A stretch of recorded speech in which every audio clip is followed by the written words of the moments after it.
আজকে বেগম জিয়া যদি বাইরে থাকতো, বাংলাদেশের মধ্য দিয়ে ভারতীয় রেল এক অঞ্চল থেকে আরেক অঞ্চলে যাবে, এতে আমাদের কি লাভ হয়? এখানে যদি আগামী দিনে ভারত চীন যদি যুদ্ধ হয় আর এই ট্রেন দিয়ে যদি ইন্ডিয়ান সৈন্য এক অঞ্চল থেকে আরেক অঞ্চলে যায়, এই যুদ্ধটা কি বাংলাদেশের অভ্যন্তরে আসবে না? বাংলাদেশের অভ্যন্তরে আসবে। অতএব দেশটাকে কোথায় নিয়ে যাচ্ছেন এটার বিচার বিবেচনা করে আগামী দিনে আমাদের রাজনীতি করতে হবে। রুশ ভারতের দালালরা হুঁশিয়ার, এই স্লোগান দিয়ে, আরেকটি স্লোগান দিয়ে, সিকিম নয় ভুটান নয় এদেশ আমার বাংলাদেশ। এই স্লোগানটি ছিল, এই দুটি স্লোগান ছিল মাওলানা ভাসানী মশিউর রহমানের। এই স্লোগান দিয়ে আমাদের জীবনের রাজনীতি শুরু। আজকে আবার এই স্লোগান বাংলাদেশের জন্য আবার প্রযোজ্য হয়েছে, এদেশ আমার বাংলাদেশ, এটা সিকিম নয়, এদেশ বাংলাদেশকে আমাদের রক্ষা করতে হবে। এই স্লোগান দিয়ে আমাদেরকে আবার রাজপথে আসতে হবে। বেগম খালেদা জিয়ার মুক্তির জন্য আমাদের জীবন উৎসর্গ করতে হবে। এই দেশের মানুষ, এই দেশ আমাদের রক্ষা করতে হবে। তাই আমি আমার বক্তব্য বিশেষ বাড়াবো না। আজকে দেখি প্রতিদিন কথা বলেন আওয়ামী লীগের মন্ত্রীরা, ওয়াদুল কাদের সাহেব বলেন বিএনপি নাকি বেগম খালেদা জিয়ার চিকিৎসা নিয়ে রাজনীতি করছে। আজকে বাংলাদেশের ইতিহাসে, একটু আগে প্রিন্স বলছিলেন পৃথিবীর ইতিহাসে কোন রাজনৈতিক নেতারা তো জনপ্রিয় নেতা, 3 বারের প্রধানমন্ত্রী, স্বাধীনতার ঘোষকের সহধর্মিণী, সেনা প্রধানের সহধর্মিণী, সাবেক রাষ্ট্রপতি সহধর্মিণী, শতাব্দীর শ্রেষ্ঠ রাষ্ট্রনায়কের বীর যুদ্ধের সহধর্মিণী, সততার সাথে 3 বার যিনি রাষ্ট্র পরিচালনা করেছেন, আর মুক্তি চিকিৎসার জন্য আন্দোলন করতে হবে, এটা পৃথিবীর ইতিহাসে একটি লজ্জাজনক অধ্যায় হিসাবে রচিত হয়ে থাকবে। আজকে একজন নেত্রীর জন্য 80-79 বছর, 80 বছরের একজন বৃদ্ধ, একজন সিনিয়র সিটিজেনের চিকিৎসার জন্য আন্দোলন করতে হবে, এটা একটা লজ্জার বিষয় বাংলাদেশে। যিনি মুক্তিযুদ্ধের সময় জেল কেটেছেন, ক্যান্টনমেন্টে ছিলেন, যার স্বামী স্বাধীনতার ঘোষণা দিয়ে রণাঙ্গন থেকে মুক্তিযুদ্ধ করে সর্বোচ্চ খেতাব বীর উত্তম পেয়েছেন, তার যদি এই অবস্থা হয়, আর বাংলাদেশের অন্য মানুষের কি অবস্থা হবে? এটা একটি মাত্র কারণ, যদি আজকে বেগম জিয়া যদি বাইরে থাকতো, বাংলাদেশের মধ্য দিয়ে ভারতীয় রেল এক অঞ্চল থেকে আরেক অঞ্চলে যাবে, এতে আমাদের কি লাভ হয়? এখানে যদি আগামী দিনে ভারত চীন যদি যুদ্ধ হয় আর এই ট্রেন দিয়ে যদি ইন্ডিয়ান সৈন্য এক অঞ্চল থেকে আরেক অঞ্চলে যায়, এই যুদ্ধটা কি বাংলাদেশের অভ্যন্তরে আসবে না? বাংলাদেশের অভ্যন্তরে আসবে। অতএব দেশটাকে কোথায় নিয়ে যাচ্ছেন এটার বিচার বিবেচনা করে আগামী দিনে আমাদের রাজনীতি করতে হবে। এই রাজনীতি সঠিকভাবে যদি জাতীয়তাবাদী, বাংলাদেশি জাতীয়তাবাদী যারা বিশ্বাস করে, যারা এই দেশের স্বাধীনতার সার্বভৌমত্বে বিশ্বাস করে, যারা এই দেশকে খুব স্বাধীন করেছেন, তাদের সবাইকে আজকে ঐক্যবদ্ধ হয়ে আজকে আমাদের আন্দোলন করতে হবে। একজন মন্ত্রী প্রতিদিন বক্তব্য রাখেন, ওনার বাবা একজন স্বনামধন্য আইনজীবী ছিলেন, সিরাজুল হক সাহেব। আমরা সবাই তাকে শ্রদ্ধা করি। সেই সিরাজুল হক সাহেবের সুযোগ্য পুত্র, এদেশের বিখ্যাত সাংবাদিক আতাউজ্জামান সাহেব, যার মামা, তার ভাগিনা হয়ে আপনি আইনমন্ত্রী হয়েছেন। আপনি প্রতিনিয়ত কথা বলেন, আপনি বলেন যে বেগম জিয়ার স্বাস্থ্য নাকি খুব ভালো, স্থিতিশীল। উনি প্রতিদিন বুলেটিন দেন, উনি মনে হয় বেগম জিয়ার চিকিৎসক এবং বেগম জিয়ার চিকিৎসা বোর্ডের উনি বোধহয় প্রধান। উনি প্রতিদিন বলেন আমরা নাকি উনি বেগম জিয়ার এখন ভালো আছেন, চিকিৎসাটা ভালো চিকিৎসা দিচ্ছেন। তো যদি এটা হয়, আপনার সর্দি কাশি হলে আপনি সিঙ্গাপুর দৌড় দেন, আপনার নেত্রী কেন আমেরিকা যায়, লন্ডন চলে যায়, আপনার ওবায়দুল কাদের কেন যেন প্রতি মাসে একবার করে সরকারি টাকায় সিঙ্গাপুর যে চেক আপ করে আসেন।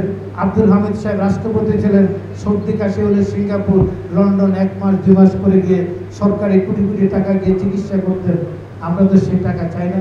আমরা চাই আমাদের নেত্রী জীবন সংকটাপন্ন, উনি যেন চিকিৎসাটা সঠিকভাবে পান। অতএব আপনারা যে কাজগুলো করছেন, এই কাজগুলোর জন্য ইতিহাসে আপনারা থাকবেন। আজকে যে দুর্নীতির ফিরিস্তি বেরোচ্ছে, এই দুর্নীতি কাদের ছত্রছায়া? আজকে পার্লামেন্টে আপনাদের নেতারাও বলছেন আমলাদের লাগাম টানতে হবে। বেনিজিৎ তো আপনাদের সৃষ্টি। এখানে প্রিন্স বলেছে বেনিজিৎ তো বিএনপির আমলেও চাকরি করেছে, যারা এই আজিজ তো বিএনপির আমলেও চাকরি করেছে, এই মতিউর তো বিএনপির আমলেও চাকরি করেছে, আসাদুজ্জামান তো বিএনপির আমলেও চাকরি করেছে। এই হাজার হাজার বেনিজিৎ, হাজার হাজার আসাদুজ্জামান, হাজার হাজার মতিউর আপনারা সৃষ্টি করেছেন। এবং এটা আপনাদের ফসল। 2014 সালের 5 জানুয়ারি বিনা ভোটে আপনাদেরকে ক্ষমতা আনার জন্য আজিজ বেনজিরা কাজ করেছেন। 2018 সালে দিনের ভোট রাতে করার জন্য আজিজরা বেনজিরা আপনাদের জন্য কাজ করেছেন। 2024-এর 7 জানুয়ারি একতরফা নির্বাচন করার জন্য ওনারা আপনাদের জন্য কাজ করেছেন। অতএব এই বেআইনি কাজগুলো তাদের দিয়ে করেছেন। তারা তো বলেন আওয়ামী লীগের এমপিরা যদি থানা যায়, ওসি বলে আপনারা তো ভোটে হন নাই, আমরা আপনাদের বানাই দিচ্ছি, কথা আসতে বলে ওসি এবং এরা। এই জন্য বাংলাদেশের আজকে অর্থনৈতিক সংকট, এই সংকটের সময় কয়েক হাজার কোটি টাকা দিয়ে সরকারি কর্মকর্তাদের জন্য বিলাসবহুল গাড়ি কেনা হচ্ছে। এটা থামাতে পারছেন না, কারণ তারা আপনাদেরকে ক্ষমতায় বসিয়েছেন, মানুষ তো আপনাদের বসায়নি। এবং সারা পৃথিবীতে আজকে ভারতের সাথে আপনি দরবার করতে পারেন না, আপনি ভারতের সাথে ন্যায্য হিস্সার কথা বলতে পারেন না, কারণ ভারত আপনাদেরকে এখানে ক্ষমতায় বসিয়েছেন, বসিয়ে রেখেছেন অঙ্গরাজ্যের মুখ্যমন্ত্রীর মতো বসে, সেখানে আপনারা কথা বলেন। সেই কারণেই আমাদের একজন সাবেক পররাষ্ট্র সচিব শফিউল্লাহ সাহেব সেদিন টিভিতে তৃতীয় মাত্রায় এসেছেন। উনি বলছেন ভীষণ ভারত থেকে, দিল্লি থেকে যে স্টেটমেন্টটি 4 পাতার আসতেছে বাংলাদেশ ভারত জয়েন্ট মিশন, সেখানে উনি বললেন কোথাও বাংলাদেশের কোনো স্বার্থ রক্ষা হয়নি। যা হয়েছে এটা ভারতের এমন একটা ভারতের নতজানু পররাষ্ট্রনীতি, যে কি কারণে হয়েছে, যেহেতু ভোটার বিনা ভোটে 3 বার এই সরকার ক্ষমতায়, তাদের প্রতিপক্ষের সাথে কথা বলা, তাদের অনুগ্রহে এই ক্ষমতা আছেন। সেই জন্য তারা যা চাইবেন ক্ষমতার টাকার জন্য তাই তাদেরকে দিতে হবে, এর বাইরে কোনো নাই। সেই জন্যই বাংলাদেশে আমাদের এই ক্ষমতার পট পরিবর্তন করে বাংলাদেশকে শহীদ প্রেসিডেন্ট জিয়া রহমান সার্ক গঠন করেছিলেন ভারতের সাথে ন্যায্যভাবে কথা বলার জন্য। আমাদেরকে সেই জায়গায় ফিরে আসতে হবে এবং আন্দোলন সংগ্রামের যে কর্মসূচি, আমরা সবাই যথাসাধ্য চেষ্টা নয় সর্বাত্মক আমাদের এই যে শক্তি দিয়ে আমাদেরকে আন্দোলনে ঝাঁপিয়ে পড়তে হবে। এই বলেই আমি আমার বক্তব্য আজকে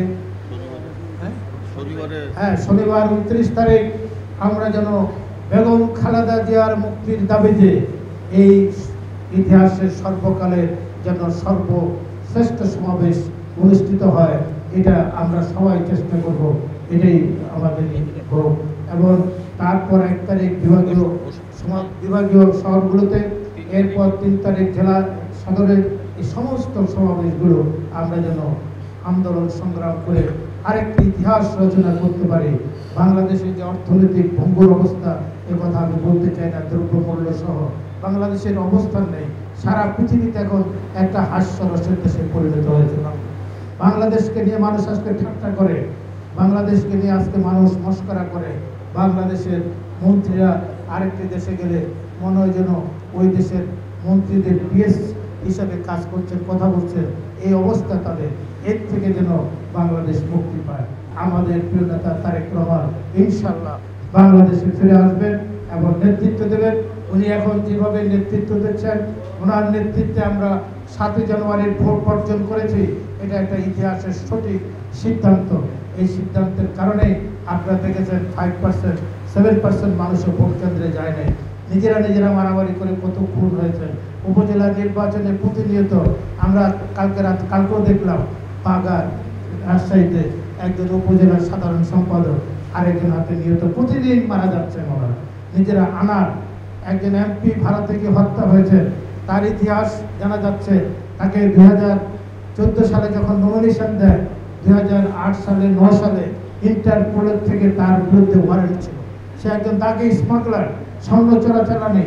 তাকে আপনারা নমিনেশন দিলেন।